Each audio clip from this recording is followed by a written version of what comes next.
In times gone by, there was a king who had at the back of his castle a beautiful pleasure garden in which stood a tree that bore golden apples. As the apples ripened, they were counted, but one morning, one was missing. Then the king was angry, and he ordered that watch should be kept about the tree every night.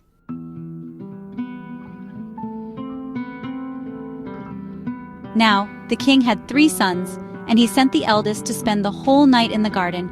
So he watched till midnight, and then he could keep off sleep no longer, and in the morning, another apple was missing. The second son had to watch the following night, but it fared no better, for when 12 o'clock had struck, he went to sleep, and in the morning, another apple was missing. Now came the turn of the third son to watch, and he was ready to do so, but the king had less trust in him and believed he would acquit himself still worse than his brothers. But in the end, he consented to let him try. So the young man lay down under the tree to watch, and resolved that sleep should not be master.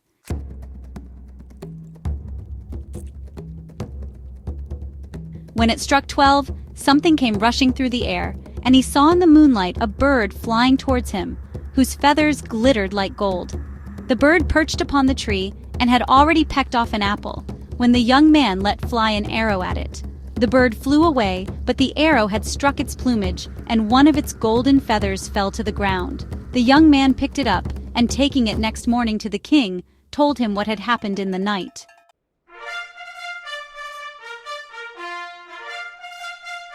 The king called his council together, and all declared that such a feather was worth more than the whole kingdom. "Since the feather is so valuable," said the king, "one is not enough for me. I must and will have the whole bird."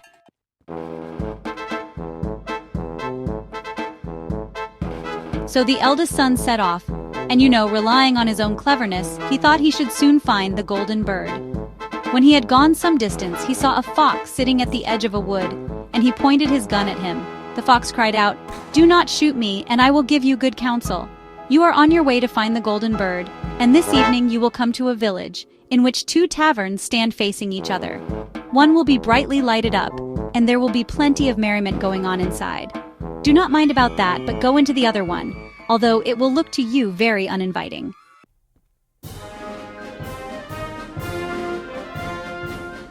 "How can a silly beast give one any rational advice?" thought the king's son, and let fly at the fox, but missed him, and he stretched out his tail and ran quick into the wood. Then the young man went on his way, and towards evening he came to the village, and there stood the 2 taverns. In one singing and dancing was going on, the other looked quite dull and wretched. "I should be a fool," said he, "to go into that dismal place, while there is anything so good close by." So he went into the merry inn, and there lived in clover, quite forgetting the bird and his father and all good counsel.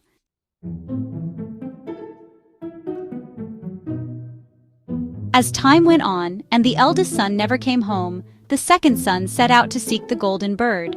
He met with the fox, just as the eldest did, and received good advice from him without attending to it. And when he came to the 2 taverns, his brother was standing and calling to him at the window of one of them, out of which came sounds of merriment. So he could not resist, but went in and revelled to his heart's content.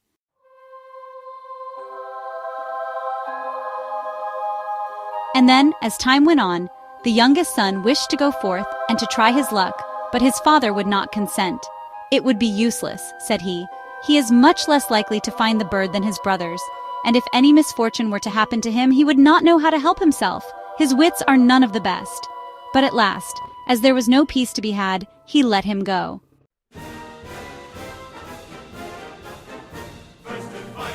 By the side of the wood sat the fox, begged him to spare his life, and gave him good counsel.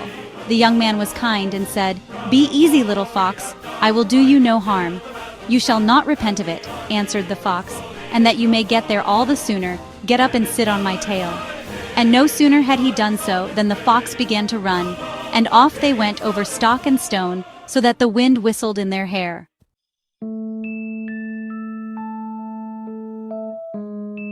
When they reached the village, the young man got down, and following the fox's advice, went into the mean-looking tavern, without hesitating, and there he passed a quiet night.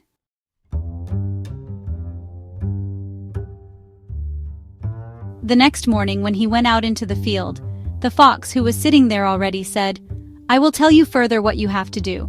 Go straight on until you come to a castle, before which a great band of soldiers lie. But do not trouble yourself about them, for they will be all asleep and snoring. Pass through them and forward into the castle, and go through all the rooms until you come to one where there is a golden bird hanging in a wooden cage. Near at hand will stand empty a golden cage of state, but you must beware of taking the bird out of his ugly cage and putting him into the fine one. If you do so, you will come to harm."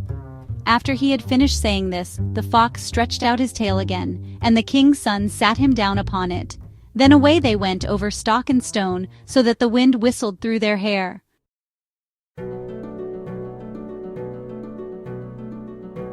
And when the king's son reached the castle, he found everything as the fox had said. And he at last entered the room where the golden bird was hanging in a wooden cage, while a golden one was standing by. The 3 golden apples, too, were in the room. Then, thinking it foolish to let the beautiful bird stay in that mean and ugly cage, he opened the door of it, took hold of it, and put it in the golden one. In the same moment, the bird uttered a piercing cry.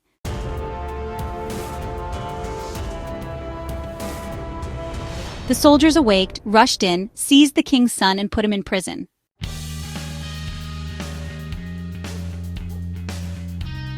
The next morning he was brought before a judge, and as he confessed everything, condemned to death. But the king said he would spare his life on one condition, that he should bring him the golden horse whose paces were swifter than the wind, and that then he should also receive the golden bird as a reward. So the king's son set off to find the golden horse, but he sighed, and was very sad, for how should it be accomplished? And then he saw his old friend the fox sitting by the roadside.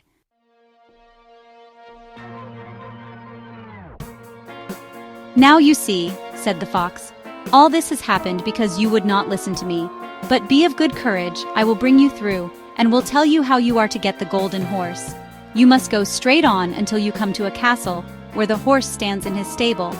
Before the stable door the grooms will be lying, but they will all be asleep and snoring, and you can go and quietly lead out the horse. But one thing you must mind.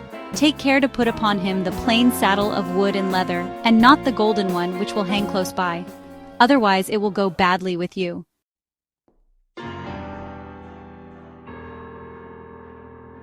Then the fox stretched out his tail, and the king's son seated himself upon it, and away they went over stock and stone until the wind whistled through their hair.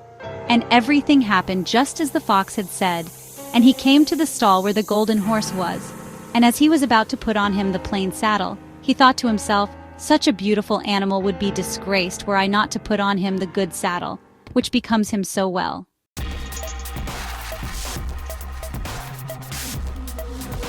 However, no sooner did the horse feel the golden saddle touch him than he began to neigh, and the grooms all awoke, seized the king's son, and threw him into prison.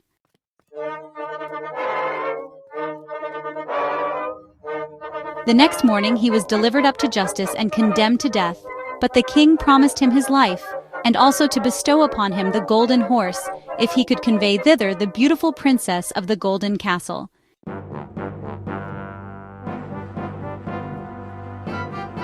With a heavy heart the king's son set out, but by great good luck he soon met with the faithful fox.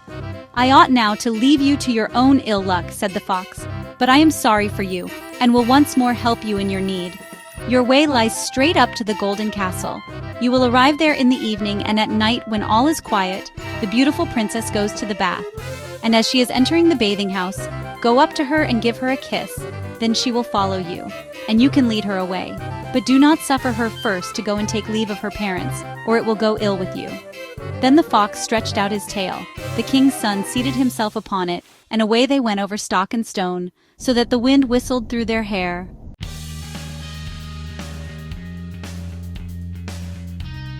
And when he came to the golden castle, all was just as the fox had said. He waited until midnight, when everyone lay in deep sleep, and then, as the beautiful princess went to the bathing house, he went up to her and gave her a kiss. She willingly promised to go with him, but she begged him earnestly, and with tears, that he would let her first go and take leave of her parents. At first he denied her prayer, but as she wept all the more and fell at his feet, he gave in at last.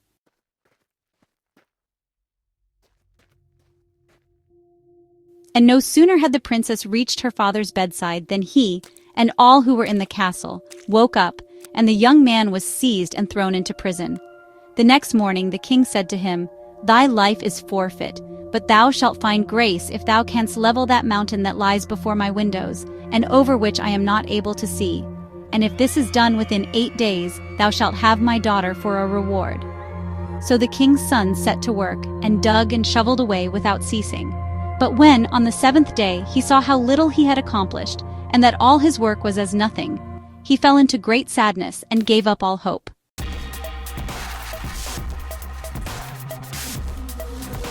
But on the evening of the 7th day, the fox appeared and said, "You do not deserve that I should help you, but go now and lie down to sleep, and I will do the work for you."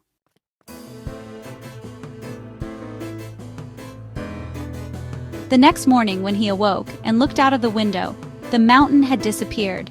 The young man hastened, full of joy, to the king, and told him that his behest was fulfilled, and whether the king liked it or not, he had to keep to his word, and let his daughter go. So they both went away together, and honestly, it was not long before the faithful fox came up to them.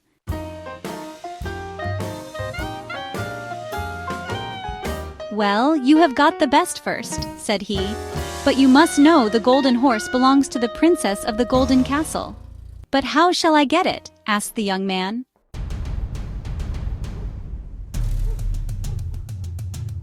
"I am going to tell you," answered the fox. "First, go to the king who sent you to the golden castle, and take to him the beautiful princess. There will then be very great rejoicing. He will willingly give you the golden horse, and they will lead him out to you. Then mount him without delay, and stretch out your hand to each of them to take leave, and last of all to the princess. And when you have her by the hand, swing her up on the horse behind you, and off you go. Nobody will be able to overtake you, for that horse goes swifter than the wind."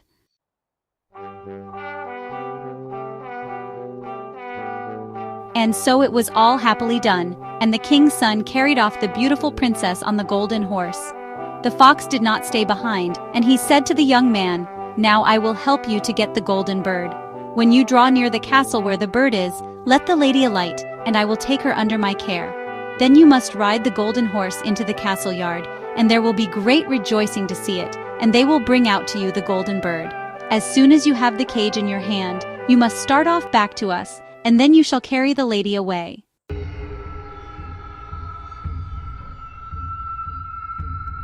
The plan was successfully carried out, and when the young man returned with the treasure, the fox said, "Now, what will you give me for my reward?" "What would you like?" asked the young man. "When we are passing through the wood, I desire that you should slay me and cut my head and feet off."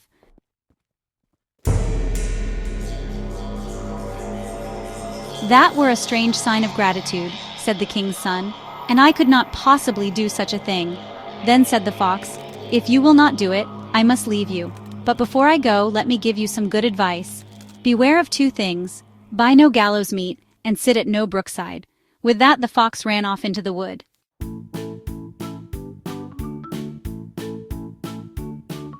The young man thought to himself, "That is a wonderful animal with most singular ideas. How should anyone buy Gallows-Meat? And I am sure I have no particular fancy for sitting by a Brook-Side." So he rode on with the beautiful princess, and their way, well, it led them through the village where his 2 brothers had stayed. There, they heard a great outcry and noise, and when he asked what it was all about, they told him that 2 people were going to be hanged. And when he drew near, he saw that it was his 2 brothers who had done all sorts of evil tricks and had wasted all their goods. He asked if there were no means of setting them free.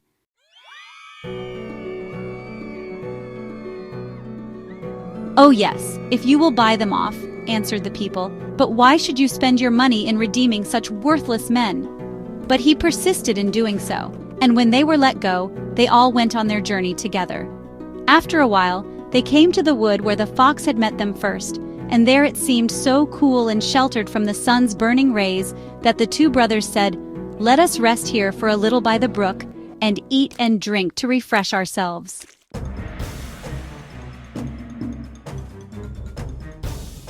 The young man consented, quite forgetting the fox's warning, and he seated himself by the brook-side, suspecting no evil. But the 2 brothers thrust him backwards into the brook, seized the princess, the horse, and the bird, and went home to their father.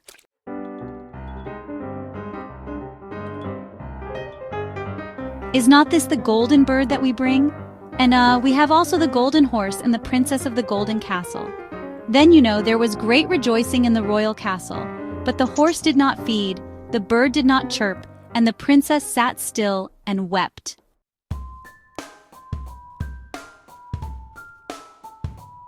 The youngest brother, however, had not perished. The brook was, by good fortune, dry, and he fell on soft moss without receiving any hurt, but he could not get up again. But in his need, the faithful fox was not lacking. He came up running, and reproached him for having forgotten his advice. "But I cannot forsake you all the same," said he. "I will help you back again into daylight." So he told the young man to grasp his tail and hold on to it fast, and so he drew him up again. "Still you are not quite out of all danger," said the fox. "Your brothers, not being certain of your death, have surrounded the wood with sentinels, who are to put you to death if you let yourself be seen." A poor beggar man was sitting by the path, and the young man changed clothes with him, and went clad in that wise into the king's courtyard.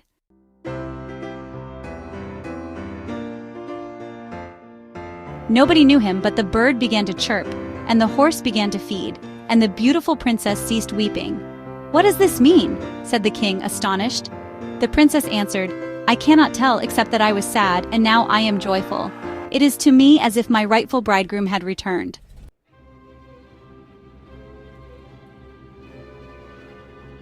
Then she told him all that happened, although the two brothers had threatened to put her to death if she let out anything.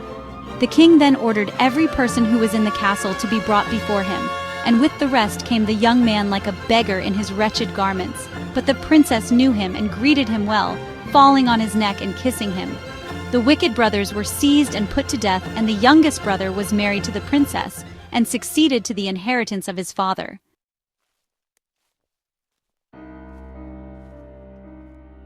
But what became of the poor fox? Long afterwards the king's son was going through the wood, and the fox met him and said, "Now you have everything that you can wish for, but my misfortunes never come to an end, and it lies in your power to free me from them." And once more he prayed the king's son earnestly to slay him, and cut off his head and feet.